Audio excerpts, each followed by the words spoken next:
Mas palapdan sa subling na tudlo nga Regional Vice President sa PhilHealth Region 10 ang mga programa sa PhilHealth sama sa Universal Healthcare o konsultasyong sulit at tama package kung konsulta. Ipahayag ni Delio Asiron, the second Regional Vice President sa PhilHealth Region 10, nga gihatagan og importansya niini nga masayod ug mohimamat sa mga stakeholders rason sa iyang pagbisita sa Provincial Hospital sa Misamis Occidental uban sa mga nagkadiyang health providers sa matag lungsod ug syudad sa lalawigan. Tumong niini nga mapabati kanila nga ang PhilHealth ang kapartner nila sa dekalidad nga serbisyo sa katawhan sa Northern Mindanao. Dugang niini kay importante nga buksan ang komunikasyon aron dali nga matubag ug mapasabot ang mga problema sa ilang mga claims nga nagtimaan sa mayong serbisyo.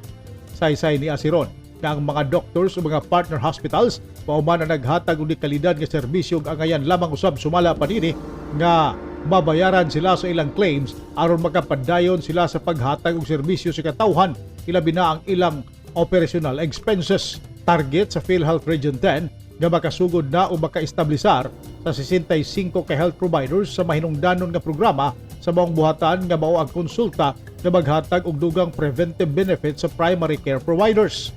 Ang konsulta usa ka komprehensibo nga primary care benefit nga naghatag og sayon nga pag-access sa kaimportante og komprehensibo nga outpatient nga benepisyo. Usa kini ka primary care provider nga mag-atiman sa panglawas sa dili pa magkasakit o grabe. As head of PhilHealth Region 10, ini-inspire at ginaguide po natin ating mga kasamahan sa PhilHealth na dapat talaga action agad tayo. Na bawat kababayan natin na mayroong kailangan sa PhilHealth ay maramdaman nila na sila'y natutugunan sa kanilang mga tanong at sila'y nagagabayan sa pag-avail ng benepisyo. So napakahalaga ng tamang komunikasyon. Kailangan maipaliwanag ng tama ang benepisyo at paano nila ma-avail ang iba't ibang benefits pag sila po'y nagkasakit at na-ospital.